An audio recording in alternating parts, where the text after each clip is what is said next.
Peptides are powerful and often misunderstood. And we're here to change that one conversation at a time. I'm Dr. Kylie Burton. And I'm Jessica Briecke. This is Pep Talk, Peptides Unpacked. If you've ever heard of the stack known as KLOW, KLOW, and you might have thought, what is this all about? Could I benefit from it? Well, this is the episode for you. We're going to talk about KLOW. Jess, lead the way. Yeah, so four peptides compounded in one, and a lot of people have been out there kind of doing it on their own. So we're going to talk about what these four peptides are and why that isn't something that you should be doing it, and then how can you do it in a safe way. So let's first break down the four peptides. So in this, you have BPC 157, TB My 500, favorite. yep, GHKCU, and then KPV. So we're going to start with the copper peptide, the GHKCU. And a lot of people love this. They'll do it by themselves because they want to have the pretty skin and the hair and the nails and all that, but it is so much more than that. So GHKCU is a copper-bound tripeptide. And that copper is the important part here. It's what it gives it the color and the biological activity. And if you take out the copper part of it, then you really got a whole lot of nothing. But this is going to target your skin and your tissue repair. It's going to stimulate collagen, which is why everybody likes it so much for their skin. But it's also an anti-inflammatory signaling peptide, tissue remodeling. It's naturally occurring in human plasma. And it does decline like many of these peptides too with age, but also with poor diet and stress and so on and so forth. So that's the first one. And people love that. They think of it as the beauty peptide, but it's deeper. The next we have body protection compound. That's our BPC 157. It's your favorite. You love this one, right? It's the one that it's where you started, I think, if I'm not, oh, maybe you started with the methylene blue, but that was your, I did them both. Yeah. you did them both. Okay. This one has been around for a minute. So everybody's talking about it like many of these peptides. This has been around and studied and used for about 30 years. This is not brand new like everybody thinks it is. And it was actually discovered in the early 1990s, derived from a protein found in the human gastric juices, which means our small intestines are producing this. Um, so it's not unfamiliar to the body. We know what to do with it if we're making it properly. It's made in the small intestines when we eat. It's going to target our tendons and ligaments and gut healing, the soft tissue in our body. Um, Joint repair, that's a big one. I know that you were targeting it for your knee, right? Yeah. How is your knee doing, by the way? I haven't asked you. Has it helped you? I made it. So on the Ogden Marathon, which was this past weekend, middle of May, a friend was running the half. And I was like, okay, well, I'll meet you at like the last three and ran the last three with her. The funny thing is when I've had problems with my right knee. It was my left knee that had the issues. So that tells me it's like, okay, it's not something, there's not damage per se in the knee. This could be structural, but it's also like right where, if I could pinpoint it, it would be right where the fibula and the hamstring come together. Okay. So that back hole, and I know like my calves are tight, my hamstrings are tight on both legs. And so I'm going to do some like structural work, get some adjustments, get some massages, and add in the BPC injections. And I think once we add in those injections, things will really start to ramp up. And I have Yeah. till October 3rd because then I'm running a half marathon. That's right. Well, the thing is too, Get it you together. did the capsule version, which is really going to be better for the gut repair. And I think the injections you're going to find is going to be a better implementation Yeah, for I'm your. hoping that we can stick injections in the thighs. Can you do that? Yeah, oh, of course you can. And a lot of people with the BPC will do it at the site of where the injury is. Although there's been studies that show it really doesn't matter. You can do your belly injections, your thigh injections, your upper arm, whatever. The body's I going to just take figured it. it like The if we could TB get close to the 500. knees. Yeah, well, but the TB 500 component of all that is kind of like the director, the traffic director. So it's going to bring it where it needs to go. So yes, you can do it at the site, and some people feel that that's better, but there's a lot of studies that have shown that it's not necessary. But yes, either way, you can do it in the thigh. You'll be just fine with that. So I'll that stay is, tuned. We'll learn yeah. when I So start these injections. that's part two of the KLOW stack compound. We have the TB 500 that I was just mentioning. That is the thymosin beta 4 fragment. It's a protein that's naturally present virtually everywhere in every cell in your body, and it works systemically, not just where you inject it. So, like I was just saying, it's kind of like the traffic director.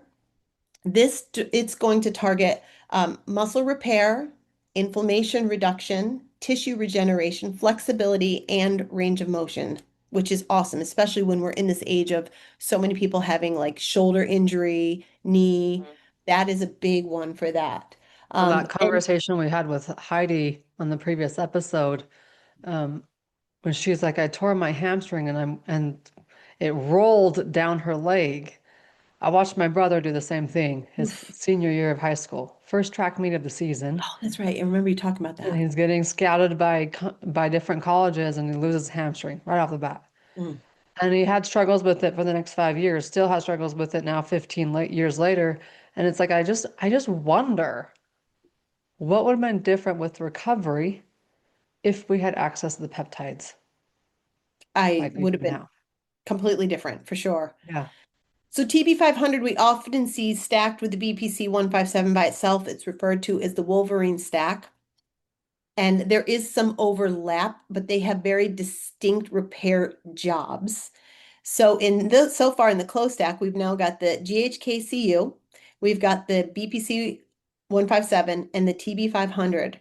And then the final one that we have in the KLOW is the KPV, which is an immune modulator. It's also a tripeptide. It's a fragment of another stimulating hormone, which originates in the pituitary related pathways. So we like to think Mm. about all the things that the pituitary responsible. It's kind of at the top of our chain, which we talk about in other episodes.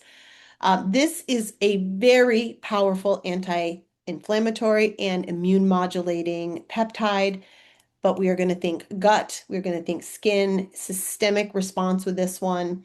Um, it's going to greatly influence the HPT axis, which is the hypothalamus pituitary thyroid. Um, Key point here is that it is really great at lowering inflammation, like some of the other ones, but think of KPV as almost like your peacekeeper. Like it's just going to kind of keep everything in check, keep everything calm. And it does connect to the thyroid, but indirectly, right? Because we're talking about the pituitary, not there. So those are the four peptides that we have, which a lot of people are, you can inject them separately and be just fine. But what's happening out there is that a lot of people are trying to have less pokes. And so they're loading the needle on their own because we have so many people playing pharmacy in their kitchen, and they're putting these peptides together that do not belong together. Now, you and I represent a telemedicine company where they are doing wonderful things, extremely transparent in the way that they're doing those things. And they put out some information about the pH science behind this. So I'm going to give you some numbers, which to Yeah. the average Give me, listener, right? Yep, let me just add this one thing. yep. The owner of the telemedicine company that we are working with and have partnered with, she is a biochemist. She has a biochemist background. So when she's explaining that we now have this stack available, when for so long we thought, no, that doesn't work because of the copper. It makes everything, it negates everything else in there It because of the competes, P. right? Yeah. She explained it to us from a chemistry perspective. So Jess, share away. Yep. So one of the biggest things that copper can compete for the same receptor sites as some of the other peptides will do. If we put this in a stabilized formulation, we're not going to be competing in the same way. Everybody's going to have the opportunity now go to their designated receptor sites and do their job. So what's interesting is it's a very tiny point, and these numbers don't really mean anything as I say them, but it'll come together in just a second. So GHKCU has a stable pH range of 4.5 to 7.4. The optimal 5.5 to 6.5. Okay, great.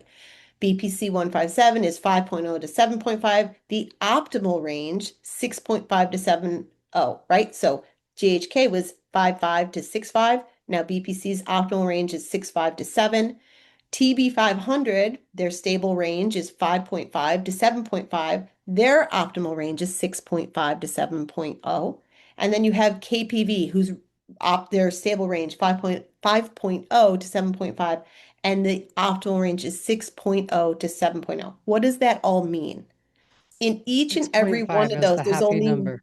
yeah, 6.5 is the only one where they all Uh, cross over. That's the only yes. number. So this, our telemedicine company and the brilliant people behind it recognized that and formulated and stabilized these peptides so that they could all be at that pH and be in the same compound without destabilizing each other, competing with each other. Then they took it another step further and then they tested it in conditions with heat, refrigeration, and room temperature. And it all remained at the same pH and all remained stable. Phenomenal.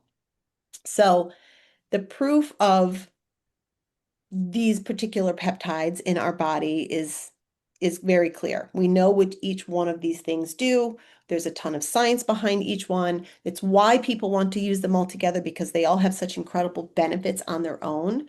But when you put them together in one powerhouse compound, that is going to change the trajectory of healing on multiple levels. Even where you don't even realize that you need healing, that's going to happen. Yeah. So people are out there, they're in the gray market using God knows what at whatever pH, loading them up in a needle and it blows my mind, injecting them into their body and then creating problems because they're not doing it safely or understand the science Well, behind it. safely, and I can almost guarantee the pH is wrong, Right. which means it's not even working. You're not even Yep. getting the benefits because you're killing the peptides themselves with the liquid. It's wild. The there is a person that works at corporate for the telemedicine company, and she told a story about last fall. The pharmacist behind this put this together for her when she was having her knee replacement done. And she went in after her knee replacement for her 2 week post-op visit. And first, it was the nurses that did the intake with the same response. And then, when the surgeon came in and looked at it, every one of them thought she was coming in for her 2 month follow-up, not her 2 week follow-up, because her healing had Wow. been that remarkable. So that was before, we had it available to us. They did it kind of as a special thing for her, put it together, and that was her experience. I mean, that's a tough surgery. And to say that, basically it put her 8 weeks or 6 weeks ahead of the healing schedule because she was using this stack, I think C-sections 100%. add Hmm. that to your recovery. It's Well, typically it six depends though. weeks. I would say it depends on if you're breastfeeding, right? Because if Yeah. you're breastfeeding, then Yep. do I think because these things are naturally made in the body, this is not medical advice. Let me just say this. This is not medical advice. Let me This is scream mom that at the top advice of my coming lungs. This from is us. right. This is just my thoughts. These are things that we are naturally producing. And so, yes, they're synthetic because they're lab made, but they're made to match what we naturally make in the body. The body knows what to do that. Do I think that there's really going to be a danger point with maybe using it if you're breastfeeding? I don't really, but I don't know. So I would never advise anybody to do that. And that's part of the screening process. If you are doing that, if you're nursing, that would be flagged and say, nope, you're not gonna do that. We're not gonna take the chance. But we make these things naturally, so it would make sense. And Well, and there's a lot definitely of if you're not, moms that can't breastfeed. I was just gonna say, so if you're not I don't breastfeeding, produce. I didn't even yeah, try with my third. yeah, So that yeah, gives me, I can heal faster from other things if I'm yeah, unwilling to not go the breastfeeding route. And it's just like my body just wouldn't produce and I accepted it and I was like, that's okay. yeah. I'm gonna die for like a day until my boobs overcame the engorgement, which I don't even know what from because I didn't even produce anything then either. But anyways, story for Well, another day. we just see people that are using the stack that are feeling their best and they're looking their best. It's like they're turning back the clock of time, the clock of time, the clock of Feeling time. good and looking good, internal and external. Absolutely. We want you to be healthy on the inside just as much as healthy on the outside. And that's the beauty of these peptides, with the KLOW being the latest. And it's like if you want to have the benefits of four peptides put into one stack and only pay for one and get one injection, this is a simple solution. I will say it's a pricey peptide, Well, there's but four if of you them. were, there's four of them, number one, but number two, if you were doing them individually, it would cost you a lot more. It's the same dose as it is if you're doing them individually. It would cost you a lot more to do them individually than it does to do that in this compound. But the benefits from this compound are it's phenomenal. It's a home run. Yeah. KLOW, ladies and gentlemen, KLOW. Jess, where can they find you? Absolutely. As always, you can find me on Instagram, jessb.talkshealth, and you can grab me at my website, b2bwithjess.com. Please, if you get anything else from this episode, stop playing pharmacist in your kitchen. These need to be done under pharmaceutical biochemistry labs, like with elite experts doing them. And make sure you have medical attention, medical providers working with you. That's why we've combined our partnership with our telemedicine company. Neither Jess or I have pharmaceutical rights, nor do we want them. So we're helping you find these peptides safely, with guidance, and with the right oversight. So get started at drkylieburton.com. This is Pep Talk, Peptides Unpacked. See you next time.